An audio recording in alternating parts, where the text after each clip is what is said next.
இந்த ரூமுக்கு போ. Okay sir. மா நீங்க இங்க பாருங்க. நீ இந்த கிச்சன் செக் பண்ணு. ஒரு இடம் விடாம தரவா செக் பண்ணுங்க.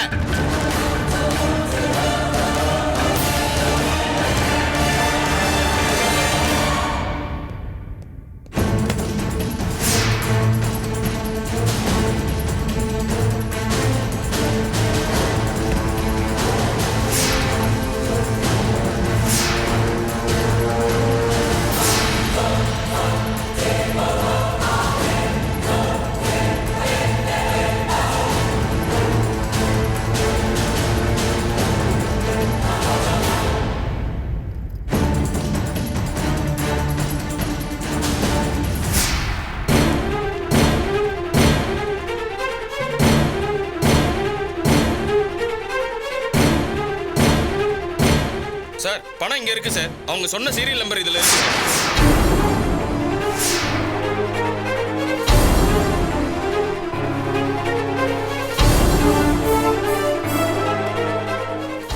என்ன இது? எந்த பணம் அவங்க காணும்னு கம்ப்ளைண்ட் கொடுத்தாங்களோ அந்த பணம் உங்க ஹேண்ட்பேக்ல எப்படி வந்துச்சு? தெரியல சார். ஆதாரம் கிடைச்சிருச்சு. இப்போ உங்களை அரெஸ்ட் பண்றோம். அண்ணி என்ன நீ இது? இந்த பணம் எப்படி என் பேக்குள்ள வந்துச்சுன்னு தெரியல ரவி. மேடம் இது உங்க ஹேண்ட்பேக் தானே? ஆமா. உங்க ஹேண்ட்பேக்குள்ள உங்களுக்கு தெரியாம எப்படி பணம் வந்துச்சு? நான் எந்த தப்பும் பண்ணல சார். கையும் காலமா பிடிபட்டிருக்கீங்க. சீரியல் நம்பரோட அவங்க கம்ப்ளைண்ட் கொடுத்துருக்காங்க. உங்களால தப்பிக்கவே முடியாது. நீங்க தான் பணத்தை திருடி இருக்கீங்கன்னு உறுதியா தெரிஞ்சு போச்சு. இவங்க குடும்பம் நல்ல குடும்பம்னு சொல்லி வாயை மூடல, அதுக்குள்ள திருட்டு பட்டம் கட்டிட்டாங்களே. இந்த காலத்துல யார நம்புறதுனே தெரியல. கல்யாண செலவுக்காக பணத்தை திருடிட்டாங்களோ என்னவோ. பணம் காசு திருடுறதெல்லாம் ஒரு குழப்பாமா? கல்யாணத்துக்காக ஒரு பொம்பளை இப்படி எல்லாம் பண்ணுவாளா? அம்மா எனக்கு எதுவும் தெரியாதுமா. உங்களை போய் நல்லவங்கன்னு சொன்ன பாரு, என்ன சொல்லணும்? சார் எங்க அண்ணி இப்படி எல்லாம் செய்யறவங்க இல்ல சார். எதுவா இருந்தாலும் இனிமே என்கிட்ட பேசி எந்த பிரயோஜனமும் இல்ல. இனி எது பேசினாலும் கோர்ட்ல பேசுங்க. பவானி அவங்கள கூட்டுவாங்க. வாமா. அண்ணி அத்தை சத்தியமா எனக்கு எதுவும் தெரியாது அத்தை. ஏதாவது பண்ணுங்க அத்தை. அண்ணி நீங்க போங்க, ரவி, பின்னாடியே நீ வரேன். உடனே பிரகாஷ்க்கு இன்ஃபார்ம் பண்ணிடுன்னு. நான் சொல்லிடுறேன் அண்ணி.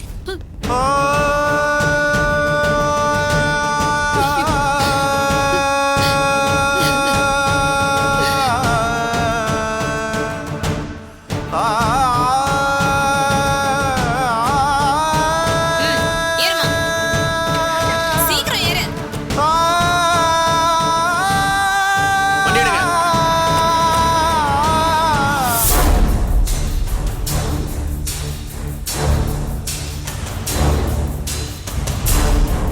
டேய் யாரா நீங்க?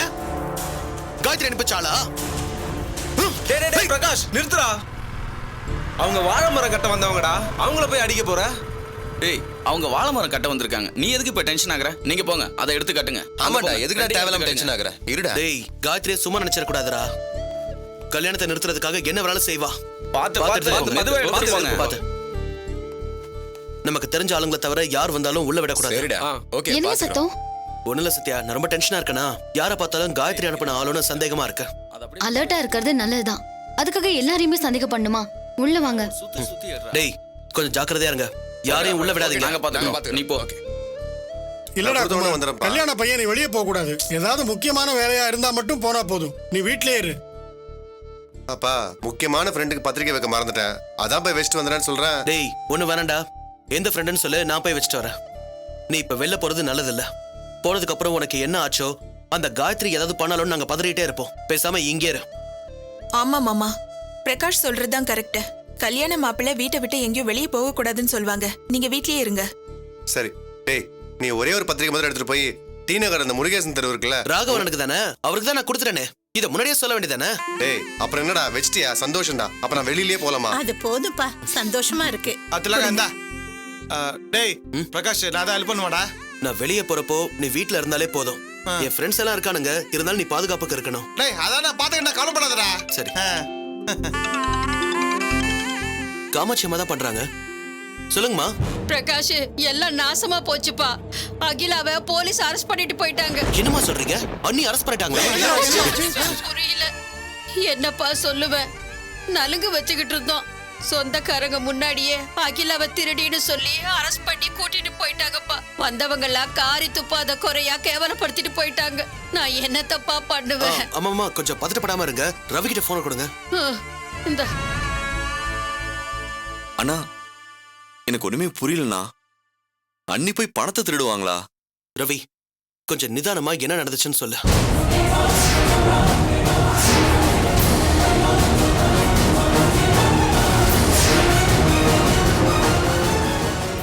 இது காயத்ரியோட வேலையா தான் இருக்கும். முதல்ல நீங்க எல்லாரும் பதட்டப்படாம இருங்க. நீ நேரா போலீஸ் ஸ்டேஷனுக்கு வந்துரு. நாங்க வந்துடுறேன். அண்ணி எப்படியாவது வெளியே கொண்டு வர வேண்டியது என் பொறுப்பு. நீ தைரியமா இரு. அம்மாவுக்கு தங்கச்சிக்கும் தைரியம் சொல்லு. நான் வரதுக்கு முன்னாடியே நீ போலீஸ் ஸ்டேஷன் போயிடு. அங்க போய் அன்னிக்கு ஆறுதல் சொல்லு. நான் வந்துடுறேன். சரிங்கண்ணா. அப்பா, அன்னி கம்பெனி பணத்துல இருந்து 2 லட்சம் கையாடல் பண்ணிட்டதா அந்த கம்பெனி எம்டி கம்ப்ளைண்ட் பண்ணிருக்காரு. அன்னி பேக்ல இருந்து 2 லட்சம் கிடைச்சது. அதை ஆதாரமா வச்சு அவங்கள அரெஸ்ட் பண்ணிட்டாங்களா? ஐயோ, அவ அப்படிப்பட்ட பொண்ணே இல்லையப்பா. டேய் வாடா, என்னன்னு போய் கேப்போம். யாரோ சொன்னா உடனே அரெஸ்ட் பண்ணுவாங்களா? கேட்கறதுக்கு ஆள் இல்ல நினைச்சாங்களா? ரெண்டுல ஒன்று பாத்துருவோம். வாடா போய் கேட்கலாம். டேய், நீ இங்கே இரு. நான் போய் பாத்துக்கிறேன். அண்ணியை வெளியே கொண்டு வர வேண்டியது என் பொறுப்பு. சரியா? ஆமாடா, கல்யாண மாப்பிள்ளை வெளியில போக கூடாதுன்னு இப்பதானே அம்மா, சொன்னோம். கல்யாண பொண்ணே போலீஸ் ஸ்டேஷன்ல இருக்கா. நான் வீட்ல இருந்தானே வெளில போனேன். என்ன டேய், நீ வெளியே போய் காயத்ரி உன்னை ஏதாவது பண்ணிட்டா அதுக்கப்புறம் யார் போராடுறது? டேய், இதெல்லாம் சரிப்பட்டு வராதுடா. அந்த காயத்ரி அடங்கவே மாட்டா. டேய், நீங்க 2 பேரும் பசங்களை பாத்துங்க. நான் போய் அவளை கொண்டு சண்டைடா. டேய் ராஜு, நில்றா. பைத்தியக்காரத்தனமா ஏதாவது பண்ணி வைக்காத. இல்லப்பா, அவ செத்தாதான் நம்ம குடும்பத்துக்கு நிம்மதி. அவ உயிரோட இருக்க வரைக்கும் நம்ம வாழ விடமாட்டப்பா. டேய், அவளை கொன்னுட்டு நீ உள்ள போயிட்டா மட்டும் நம்ம குடும்பம் நிம்மதியா இருந்துருமா? எதுவா இருந்தாலும் நான் பாத்துக்கிறேன். நீ சும்மா இரு. டேய், 24 மணி நேரமா நம்ம டச்சிலே வச்சிருக்காடா. இதுக்கு ஒரு முடிவு கட்டியே ஆகணும்டா. டேய், குமாரோட கல்யாணம் தான் இதுக்கு முடிவு. இதுவே குமார் அவளுக்கு இல்லன்னு தெரிஞ்சிட்டா அவ தன்னால அடங்கிடுவா. அது வரைக்கும் எதுவா இருந்தாலும் நம்ம சமாளிச்சுதான் ஆகணும். சத்யா, நீ வா, ஸ்டேஷன் போலாம். டேய், போயிட்டு என்ன ஏதுன்னு கொஞ்சம் ஃபோன் பண்றா. பண்றேன். டேய், அவன் வெளியே போகாம நீ பாத்துக்க. டேய், அதான் நான் பாத்துக்கிட்டா. முதல்ல நீ போ. அண்ணங்க பயந்துட்டு இருப்பாங்க. சரி, நாங்க வரோம்.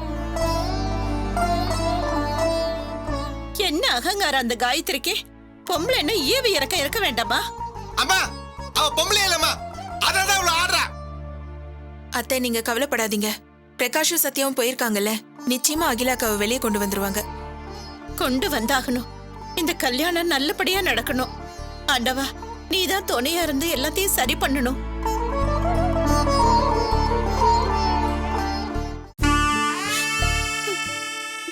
சார், இன்னும் எவ்வளவு நேரம் தான் சார் நாங்க வெயிட் பண்றது? நீங்க முதல்ல எஃப்ஐஆர் போடுங்க சார். சார் கொஞ்சம் வெயிட் பண்ணுங்க சார். சார், இங்க பாரு தம்பி, என்கிட்ட பேசி இனி எந்த பிரயோஜனமும் இல்ல. உங்க கண்ணு முன்னாடி தானே உங்க வீட்ல இருந்து பேக் எடுத்துட்டு வந்தோம். இதுக்கு என்ன பதில்? சார், அது எங்க வீட்ல தான் இருந்துச்சு. ஆனா அந்த பணம் எப்படி வந்துச்சுன்னு அண்ணி தெரியலன்னு சொல்றாங்களே. அது எப்படிப்பா? உங்க வீட்ல உங்க பேக்ல இருக்கிற பணம் உங்களுக்கு தெரியாம வந்துச்சுன்னு சொல்றீங்க? இதெல்லாம் நம்புற மாதிரியா இருக்கு? என்கிட்ட பேசி டைம் வேஸ்ட் பண்ணாதீங்க. உங்க வக்கீலுக்கு போன் பண்ணி வர சொல்லுங்க. அவர் வந்தா உங்களுக்கு யூஸ்ஃபுல்லா இருக்கும். சார், நான் எவ்வளவு வருஷமா உங்க கம்பெனிக்காக உழைச்சிருக்கேன். என் மேல இப்படி அபாண்டமா பழி போடுறீங்களே. இத்தனை வருஷத்துல ஒத்த ரூபாவாவது எடுத்திருப்பேனா? அதுக்கெல்லாம் சேர்த்துதான் 2 லட்சமா கொண்டு போயிட்டியே. கரன்சி நம்பர் எல்லாம் குறிச்சு வச்சிருக்காங்க. அது எப்படி உங்க வீட்டுக்கு வந்தது? கால் முளைச்சு நடந்து வந்து பேக்குக்குள்ள உட்கார்ந்துதா? இதெல்லாம் ரொம்ப அநியாயம் சார். அபாண்டமா என் மேல பழி போடுறீங்க.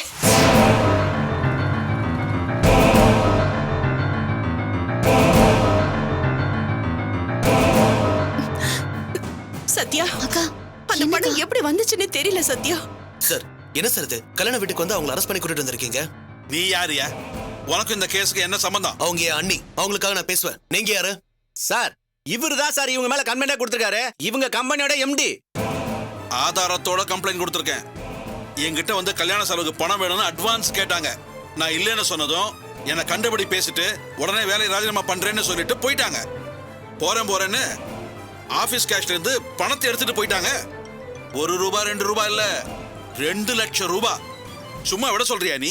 இவங்க தான் பணத்தை எடுத்தாங்கிறதுக்கு என்ன ஆதாரம்? அதோ அந்த பணம் தான் ஆதாரம். இன்ஸ்பெக்டர் டீமோட போய் அவங்க வீட்ல சர்ச் பண்ணி அந்த பேக்கையும் பணத்தையும் எடுத்துட்டு வந்திருக்காரு. இது ஆபீஸ் பணம். ஸ்டாஃப் நம்பர் எல்லாம் குறிச்சு வச்சிருக்காங்க. இது எப்படி அந்த பேக்குள்ள போச்சு? திருடாம போயிருக்குமா? அண்ணி, பணம் எப்படி வந்தது? தெரியல பிரகாஷ். அவங்க எங்க வீட்டுக்குள்ள வந்து பணத்தை கைப்பற்றினது என்னமோ உண்மைதான். ஆனா அந்த பணம் எப்படி என் பேக்குள்ள வந்ததுன்னே தெரியல. என்ன நம்புங்க சார். எதுக்கு வெயிட் பண்றீங்க? எஃப்ஐஆர் போடுங்க. கம்ப்ளைண்ட் ரெஜிஸ்டர் பண்ணி ரெசிப்ட் என்கிட்ட கொடுங்க. நான் கோர்ட்டுக்கு போய் இவங்களெல்லாம் பாத்துக்கிறேன். இவங்க கிட்ட எல்லாம் பேசி என் டைத்தை வேஸ்ட் பண்ண முடியாது. நான் ஒரு கம்பெனியோட எம்டி. இருங்க சார், இப்படி அவசரப்பட்டா எப்படி? சார், ஒன்னு சொல்லுங்க. நீங்க போய் சர்ச் பண்ணப்ப அவங்க தடுத்தாங்களா? அவங்க தடுக்கல, இவர் தான் தடுத்தாரு. பணம் திருடுனவங்களா இருந்தா உங்களை சர்ச் பண்ண வீட்டுக்குள்ள விடுவாங்களா? இல்ல பேக்ல தான் பணத்தை வச்சிருப்பாங்களா? திருடின பணத்தை பேக்குள்ளேயே வச்சுக்கிட்டு உங்களை சர்ச் பண்ண வீட்டுக்குள்ள விட்டுருப்பாங்களா? சொல்லுங்க. அப்ப அவங்க திருடி இருப்பாங்களா? சொல்லுங்க. லாஜிக் இல்லாம தான் இருக்கு. ஆனா பணம் அங்க இருந்துச்சே.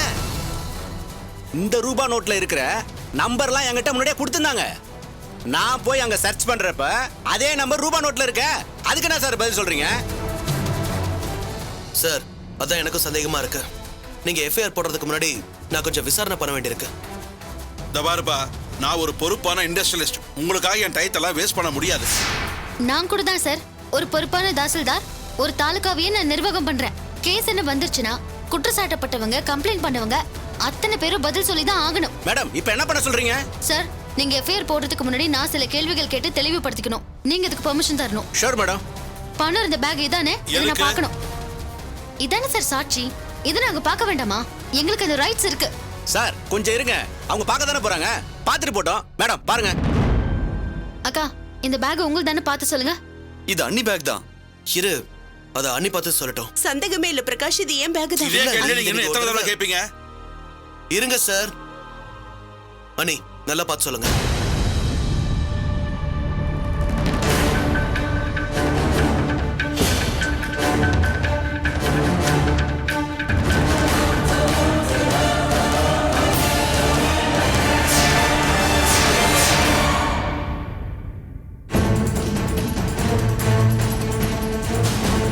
பிரகாஷ், இது என்னோட பேக்கே இல்ல பிரகாஷ். என்ன? அண்ணி, எதை வச்சு சொல்றீங்க? என்னோட பேக்ல ரவுண்ட் ஷேப்ல மெட்டல் ரிங் இருக்கும். அதோட இங்க லெதர்னு எழுதி இருக்கும். இதை விட பெருசா இருக்கும். இது என்னோட பேக்கே இல்ல. என்ன சார் இது? அவங்க பாட்டுக்கு போய் மேல போய் பேசிக்கிட்டே போறாங்க. நீங்க பாத்துட்டு சும்மா உட்கார்ந்துருக்கீங்க. ஹலோ சார், அவர் செய்ய வேண்டிய வேலையை இப்ப நாங்க செஞ்சுட்டு இருக்கோம். அக்யூஸ் தானே அவங்க. அவங்க கிட்ட சில கேள்விகள் கேட்டு கிளாரிஃபை பண்ணிக்க மாட்டான்? அக்கா, நல்லா யோசிச்சு சொல்லுங்க. ஆபீஸ்ல இருந்து வீட்டுக்கு வர வழியில வழக்கத்துக்கு மாறா ஏதாவது நடந்துதா? அப்படிலாம் எதுவும் இல்லையே சத்யா. எம்டி கூட சண்டை போட்டுட்டு நான் கோவமா வீட்டுக்கு வந்துட்டு இருந்தேன். சத்யா, ஆமா, ஒருத்த வேகமா பைக்ல வந்து என் மேல மோதிட்டான். என்ன சொல்றீங்க? எங்க நடந்துச்சு? எப்படி நடந்துச்சு? வர வழியில வண்டி ஆஃப் ஆயிடுச்சு. பெட்ரோல் இருக்கா இல்லையா நான் செக் பண்ணிட்டு இருந்தேன். சரின்னு மறுபடியும் வண்டியை ஸ்டார்ட் பண்ணலான்னு பார்த்தப்போ ஒருத்தன் பைக்ல வந்து என் மேல இடிச்சிட்டான். பேக் கீழே விழுந்துடுச்சு. அப்புறம் என்ன நடந்துச்சு? நல்ல வேளை வண்டி கிட்ட நின்னுட்டு இருந்ததுனால நான் கீழே விழல. எனக்கு அடியும் படல. அங்க பக்கத்துல நின்னவங்கள வேடிக்கை அப்போ உங்க பார்த்துட்டு ஹேண்ட்பேக் எங்க இருந்தது? என் ஹேண்ட்பேக் தனியா ரோட்ல விழுந்துடுச்சு. ஒரு லேடி எடுத்துட்டு வந்து கொடுத்தாங்க. அங்கதான் ஏதோ நடந்திருக்கு. சார், அங்க என்ன நடந்திருக்குன்னு இப்போ உங்களுக்கு புரியுதா? அப்ப அந்த ஆக்சிடென்ட்ல பேக்க மாத்திருப்பாங்கன்னு சொல்றீங்களா? அந்த ஆக்சிடென்ட்டே ஒரு செட்டப்னு சொல்றேன். ரிடிகுலஸ். என்ன சார் இது? அவங்க பாட்டுல ஏதோ கதை விடுறாங்க, நீங்களும் அதை கேட்டுக்கிட்டு இருக்கீங்க. சார், அவங்க கேட்கறது சந்தேகம். அதை தீர்த்து வச்சுதான் ஆகணும். சார், ஒரு ஹெல்ப் பண்ணுங்க. எஃப்ஐஆர் போடுறத ஒரு அரை மணி நேரத்துக்கு தள்ளி வைங்க. அண்ணி இங்க தானே இருக்க போறாங்க. கொஞ்சம் லேட் பண்றதுனால ஒன்னும் ஆயிட போறது இல்ல. அந்த ஆக்சிடென்ட் நடந்த இடத்துல ஏதாவது தடயம் கிடைக்குதான்னு போய் பாக்குறோம். அதுக்கப்புறம் எஃப்ஐஆர் போட்டுக்கங்க. அதிகபட்சம் 1 hour ஆகும்.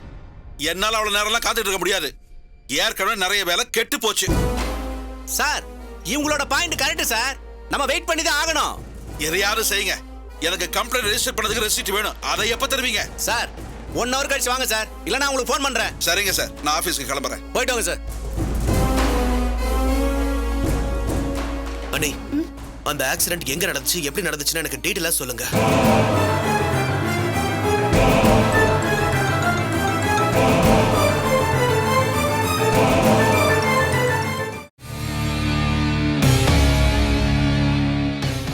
எல்லாம் கரெக்டா தானே நடக்குது காயு. எப்படியும் அகிலா வெளியே வர முடியாதுல்ல? கரெக்டா மாட்டி விட்டுருக்கேன். அந்த பக்கம் இந்த பக்கம்னு அந்த அகிலாவால எந்த பக்கமும் தப்பிக்க முடியாது. கல்யாணம் நடத்துறாங்க. நாளை காலையில கோர்ட் வாசல்லையோ இல்ல ஜெயில் வாசல்லையோ நின்னு கதற வேண்டியதான். பிரில்லியன் காயு. எந்த பக்கம் திரும்பினாலும் அடிக்கிறியேன்னு அந்த பிரகாஷ் நேரம் செவுத்துல முட்டிக்கிட்டு இருப்பான். அவ இங்க நின்னு என்ன பேசினா தெரியுமா? எவ்வளவு திமிரா பேசினான்னு தெரியுமா? என்ன பார்த்து நீ வா பொண்ணு மரியாதை இல்லாம பேசினா. இப்ப என்னாச்சு? வேலையும் போச்சு, கல்யாணமும் நின்னு போச்சு. போலீஸ் ஸ்டேஷன்ல திருடியா நிக்கிறதுனால அவளோட வாழ்க்கையும் போச்சு. அதானே, காயு கிட்ட மோதி யாரால ஜெயிக்க முடியும்? ஜெயிச்சுட்டே இருக்கணும் நம்பி. தோக்குற மாதிரி தெரிஞ்சாலும் ஏதாவது பண்ணி ஜெயிக்கணும். கல்யாணம் நின்னு போயிருக்கும். கரெக்டா முகூர்த்த நேரத்துக்கு போய் அந்த பிரகாஷ வெறுப்பேத்திட்டு வருவோம். இதே நேரத்துல நம்ம கல்யாணமும் நடந்திருந்துச்சுன்னா நடக்கிறதே வேற. ரெண்டுத்துக்கு சேர்த்து அவனை வெறுப்பேத்திட்டு வந்திருக்கலாம். என்கிட்ட சவால் வேற விட்டானே. இப்ப கூட நீங்க சரின்னு சொன்னீங்கன்னா நாம அந்த விஷயத்திலயும் ஜெயிச்சு காட்டலாம். என்ன கல்யாணம் பண்ணிக்கலாம்? வேண்டாம் வேண்டாம் வேண்டாம். சில விஷயங்களை கணக்கு முடிக்க வேண்டியது இருக்கு. அதெல்லாம் முடியட்டும், அப்புறமா நம்ம கல்யாணத்தை வச்சுக்கலாம். என்ன நம்பி நீங்க முன்னெல்லாம் கல்யாணத்தை எப்ப வச்சுக்கலாம்னு கேட்டுக்கிட்டே இருப்பீங்க. இப்ப நான் சரின்னு சொன்னாலும் நீங்க தான் வேண்டான்னு சொல்றீங்க.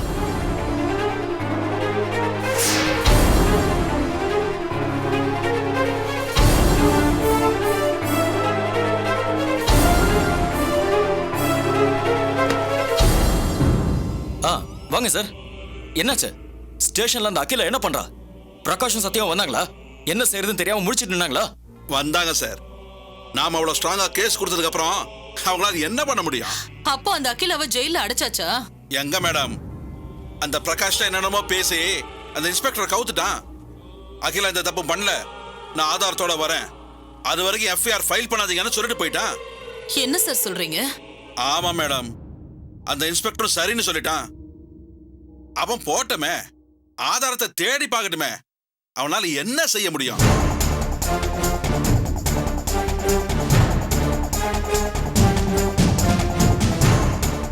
ஆமா மேடம், அவனால ஒண்ணும் பண்ண முடியாது மேடம். பேக்கை மாத்தி வச்ச பொண்ணு வேற ஏரியா பொண்ணு. அவள் அந்த அகிலாவால கூட அடையாளம் காட்ட முடியாது. ஒரு 4-5 செகண்ட் தான் அவளை பார்த்திருப்பா மேடம். இதுல பிரகாஷ் வந்து எப்படி மேடம் அவளை தேடி கண்டுபிடிக்க போறான்? அலையிட்டு விடு. எப்படியும் ஆதாரம் கிடைக்கலன்னு போலீஸ் ஸ்டேஷன் வந்து கதறுவான்ல, அப்ப பாத்துக்கலாம். நீங்க விட்டுருக்க கூடாது சார். என்ன மேடம் சொல்றீங்க? நீங்க புடிச்ச பொடியா நின்னு எஃப்ஐஆர் போட வச்சிருக்கணும். எஃப்ஐஆர் போடுறாங்களோ இல்லையோ, பணத்தை அவங்க வீட்டுல இருந்தா எடுத்திருக்காங்க. நான் கொடுத்த கம்ப்ளைண்ட் வேற இருக்குல்ல, இதுக்கு மேல அவங்க என்ன பண்ண முடியும்? இல்ல சார், அந்த பிரகாஷ் சத்யாவை நம்ப முடியாது. எப்படியாவது ஆதாரத்தை புடிச்சு கொண்டு வந்தா என்ன பண்ண முடியும்? அங்க என்ன ஆதாரம் கிடைக்கும் மேடம்? அது நடு ரோடு. அங்க என்ன சாட்சி கிடைக்கும்? எதை வச்சு நிரூபிப்பா? இதுக்கு ஒரே சாட்சி பேக்கை மாத்தின அந்த பொண்ணு தான். அந்த பொண்ணு பத்திரமா வேற ஏரியாவில் நம்ம கஸ்டடியில் இருக்கா மேடம். நீங்க ஒன்றும் பயப்படாதீங்க மேடம்.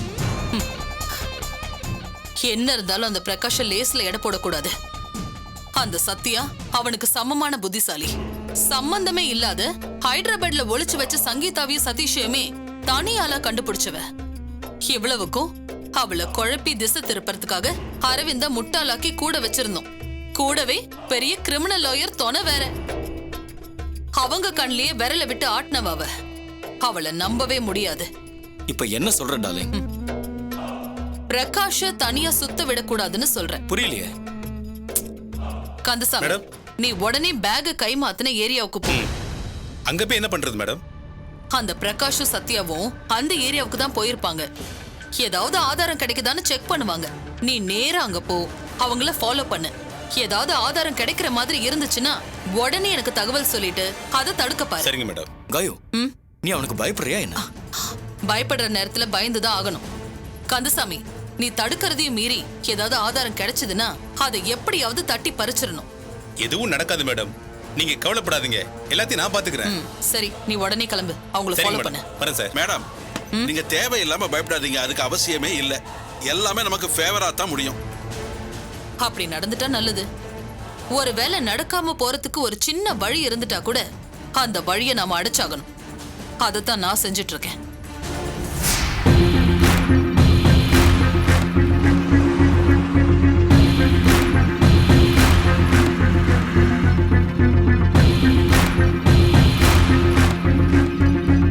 அண்ணா, ஒரு நிமிஷம். அண்ணா, நேத்து ஸ்கூட்டில வந்த ஒரு லேடிய ஒரு பையன் இடிச்சிட்டான்னு பிரச்சனையாச்சு. உங்களுக்கு அது ஞாபகம் இருக்கா? ஆமா சார். அந்த லேடி கூட அது இவங்க தான். உங்களுக்கு தெரியுதா? ஆமா சார், நான் கூட அந்த பையனை திட்டினேன் சார். அப்போ இன்னொரு லேடி ஹேண்ட்பேக் விழுந்துருச்சுன்னு அவங்க கிட்ட எடுத்து கொடுத்துருக்காங்க. அவங்கள நீங்க கவனிச்சீங்களா? இல்ல சார், நான் கவனிக்கல சார். அந்த பிரச்சனை நடந்தது, அதை தான் நான் பாத்துக்கிட்டு இருந்தேன். அண்ணா, நல்லா ஞாபகப்படுத்தி சொல்லுங்கண்ணா. இல்ல சார், அந்த லேடி இந்த ஏரியாவை அந்த மாதிரி யாரையும் நான் பார்க்கல சார். அப்படி எதுவும் எனக்கு ஞாபகம் இல்ல சார். சரி, ரொம்ப தேங்க்ஸ். ஓகே சார், நான் வரேன் சார்.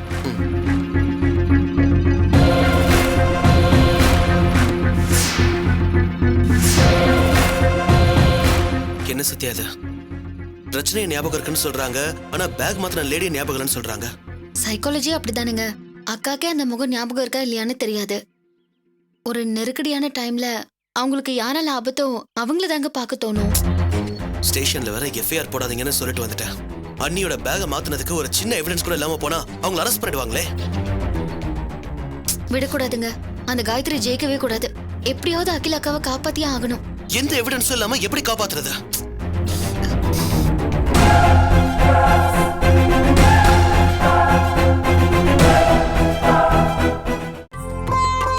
நீங்களே ஏன் தினமும் எங்களை தேடி வரீங்க? வீடியோக்கு கீழே இருக்கிற சப்ஸ்கிரைப் பட்டனை கிளிக் பண்ணுங்க. நாங்களே உங்களை தேடி வரோம். நன்றி.